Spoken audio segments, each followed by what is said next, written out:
Such an important word that we use so often, and it seems like it is due for a change or substitution. Awakening is a word that we start listening to as we begin this spiritual path of knowing yourself. And this begins with what we call sometimes a spiritual awakening. But I want to dive into the essence of this word and what it's supposed to mean to wake up in the deepest sense. Because you see, as it happens, we are a modern society that takes the intellect for the most important part of reality. In other words, we appreciate and value the intellect as a means to accomplish anything in life.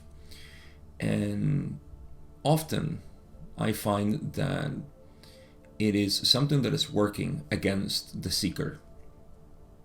And I will try to explain this towards the end of this episode. Because when we understand something from direct experience, we have a tendency to talk about it and to explain what it was that we experienced. So we enter this mode of abstraction, abstracting that which is of itself. So awakening in our society, the word waking up has been used perhaps too much in too many contexts. And from the modern perspective of the world, we have seen that waking up is something often used to refer to the awareness of societal issues. So we speak about waking up to the social problems that we have and to the oppression of the elites, those who have more than us, or those who control the game, and so on. I used to call this the first level of awakening, because modern humans have been, sure enough,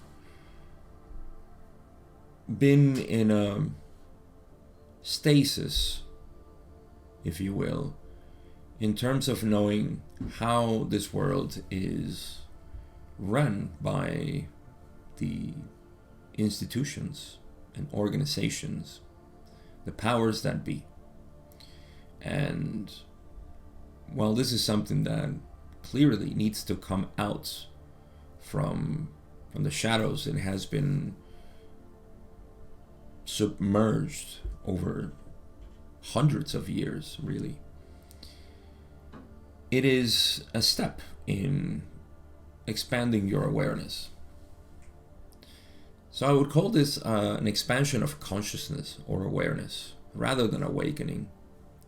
I'm trying to save the word for its true meaning, although I did say at the beginning that it seems to be due for substitution at some point.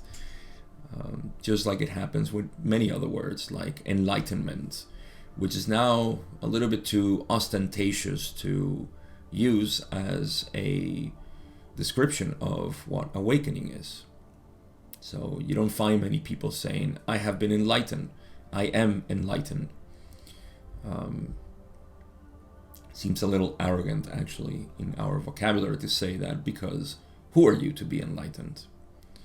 This is actually a very common mental tension of humanity, because we have seen that with Jesus as well.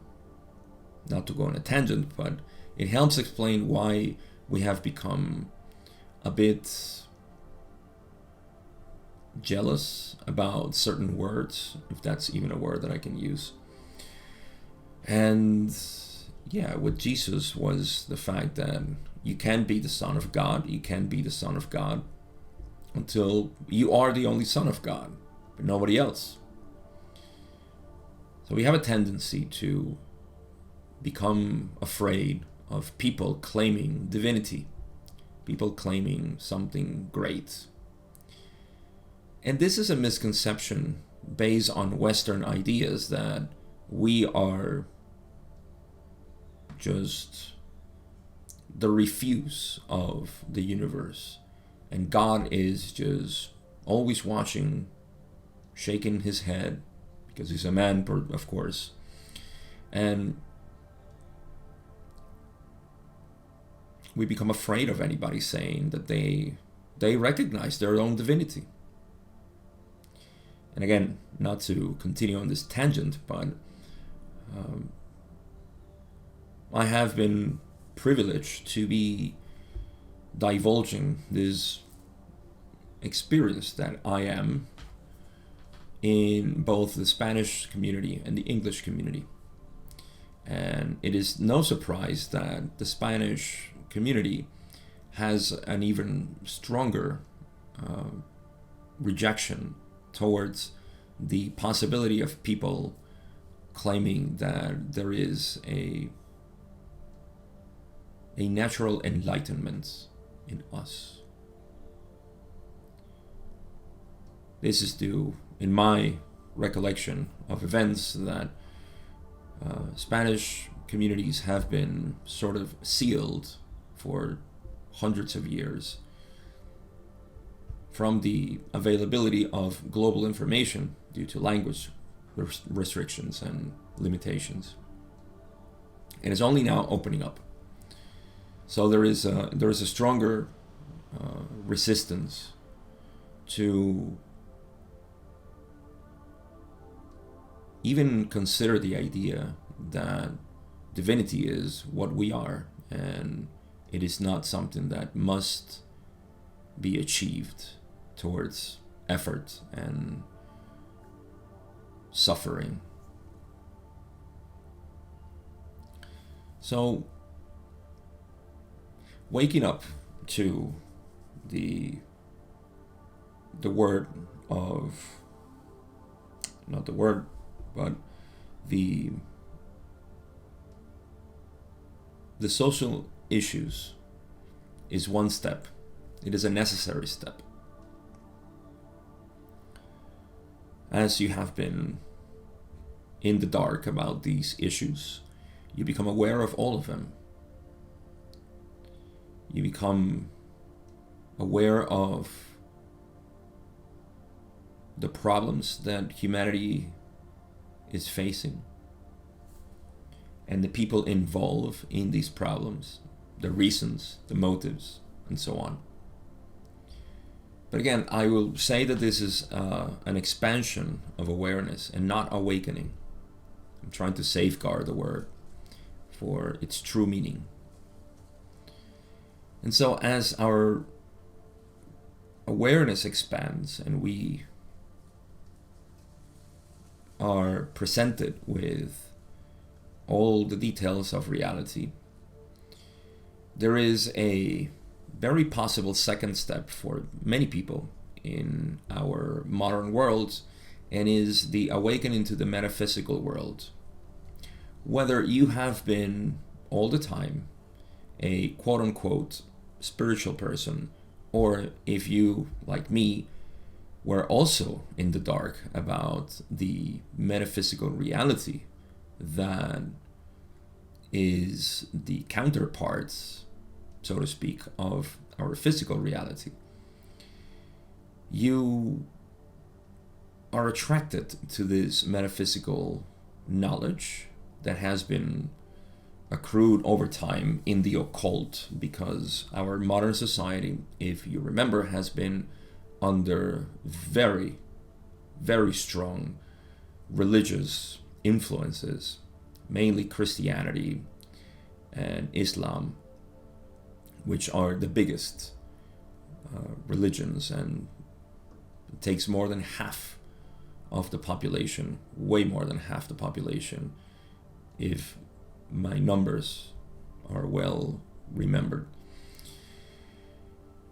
For indoctrinating, in essence, the belief of reality.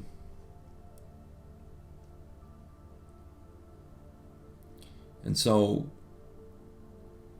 we have to hide this metaphysical knowledge, because any attempt to play with this other side of reality would brand you as a nonconformist with the current religious system. And this is rapidly changing. And as a release of this contraction, of this repression of metaphysical information that has been available for thousands of years, only repressed and always pointed at something that shouldn't be talked about, and you are again branded as crazy, or if you're lucky you're branded as crazy. If not, you might even get killed at some point. And this repression is also called awakening to the metaphysical reality that I am not this body, I am made of energy, and energy never dies, and so on. And so we make a stop here and say, well, that's awakening. I have awakened to the metaphysical world, and now I know that sacred geometry and astral travel and ascension and densities of consciousness and all this metaphysical jargon that we are seduced by and start exploring. And so we called ourselves awakened.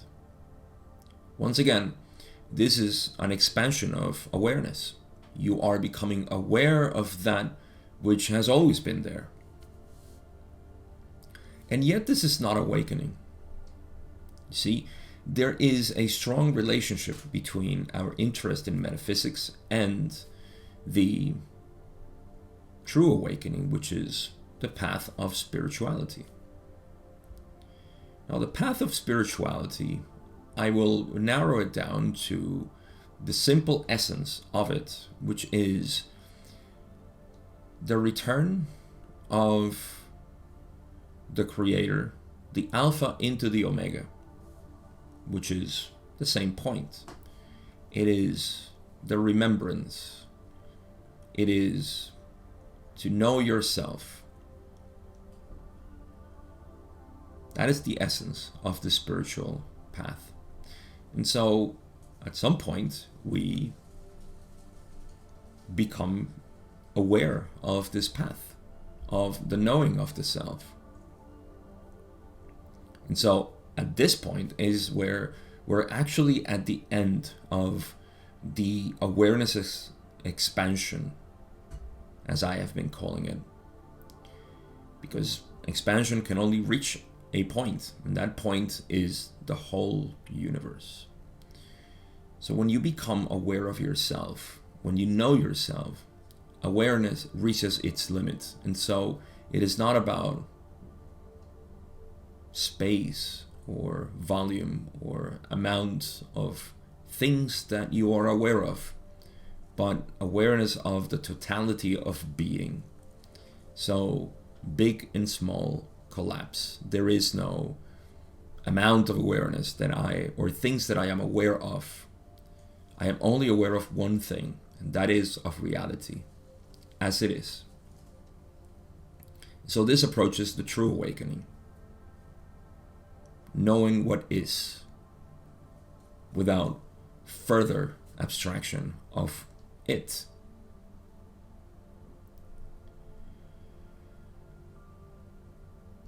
At this point, the spiritual seeker has become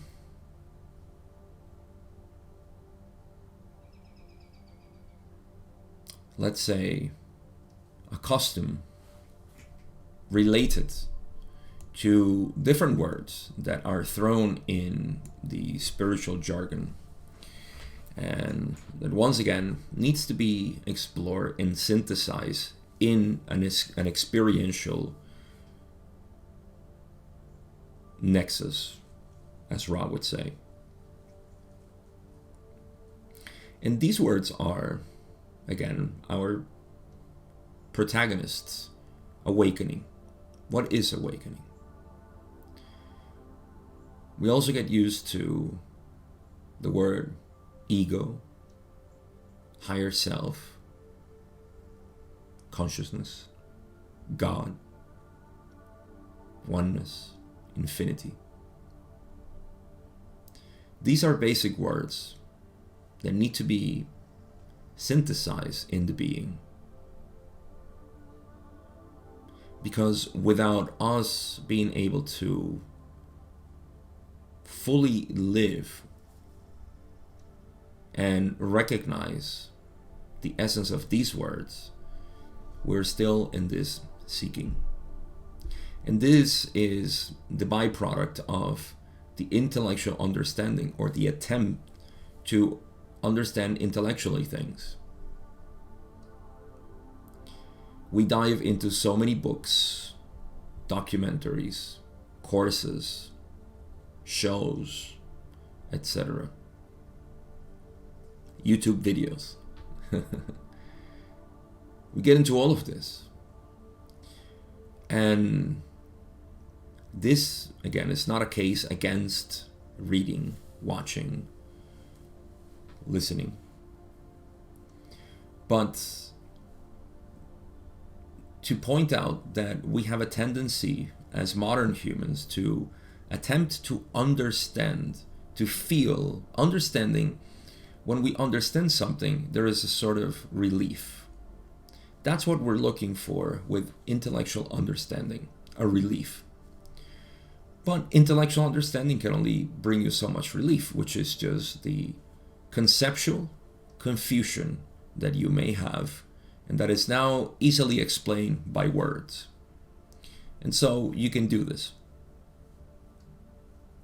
We become infatuated with the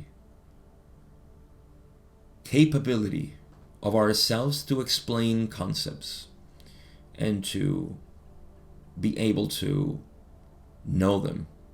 We may even write books about it at this point because we know so much. This is the scholarship or the scholar's tendency, which again is not a case into writing books or doing anything. It is just our tendency to try to understand things intellectually, however, neglecting the practical aspects of it and how to apply this intellectual knowledge. We may study all the books that we want of engineering, but if we don't know how to build anything, then it's all for nothing. At least in the spiritual path.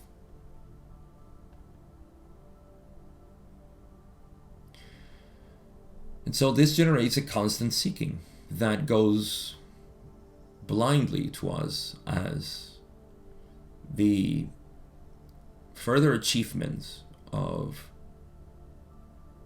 learning new practices and new states of mind. People get into substances to enhance their abilities to have experiences. They also get into certain activities that provide a relief into this mental activity that is creating the seeking. In all sorts of relationships with objects and people. That is what I call the constant seeking, which is only exacerbated and perpetuated by intellectual understanding, with a lack of applicability or practical means to live what you have learned. And so, waking up really is to become aware that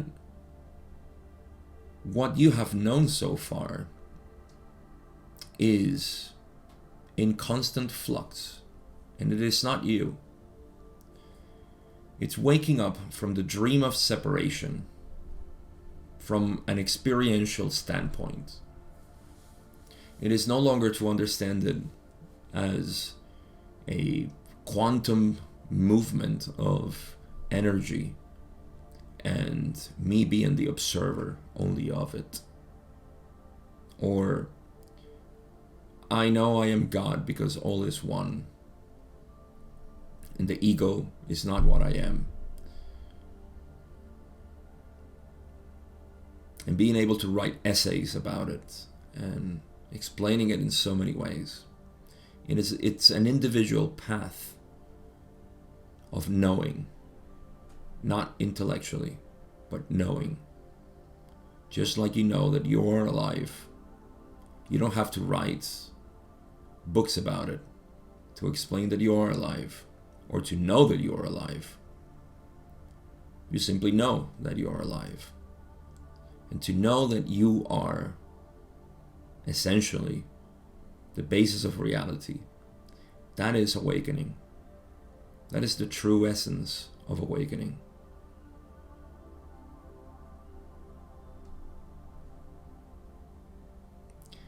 This simple and one knowledge of yourself reveals what the ego is. You no longer are affected by the ego because you recognize the pattern. You see that the ego or separate self is simply a mistaken state of mind identifying itself with its own activity. In other words, it's a mental disorder that we need to heal at its roots. Or put it in another way, it is a natural state of consciousness when it is identified with the limitation of its activity. And so the spiritual path is simply the remembering that you are not that. It is a calling to wake up to your true reality. It's almost like consciousness becomes uncomfortable in this state of limitation and wants to remember what it is. You see, in this way, we don't brand the mental activity as something unnecessary. I must obliterate all my thoughts. They are unnecessary. I'm looking for stillness. No, you're looking for identity. You're looking to know who you are. And in the face of thoughts, you can still be who you are. In the face of chaos and mayhem in reality, in the physical world, or in your own traumas and everything, you can still remain who you are. That is the stillness of the mind. In fact, stillness of the mind is an oxymoron, because it's like saying the stillness of the wave. There is no stillness in the wave. The wave is moving and the mind is movement. So recognizing who you are is not to obliterate the mind, but to remain calm in the activity of the mind. But you see, all of this is part of a recognition that takes place without the intellect, in pure experience, in the present moment. And that is awakening. Nothing else can describe it better.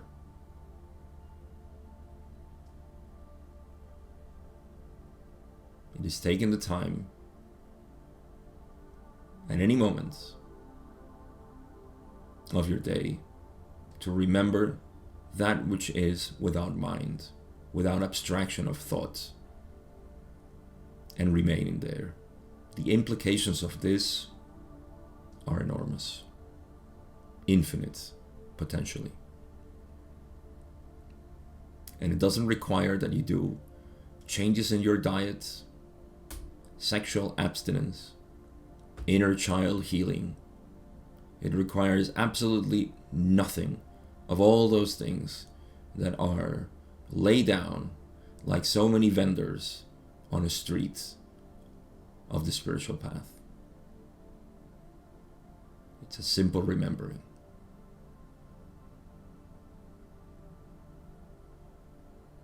That is my best way to describe awakening. I hope you enjoyed. And that's all I got today in this episode. So thank you for listening, as always. And I'll see you in the next one.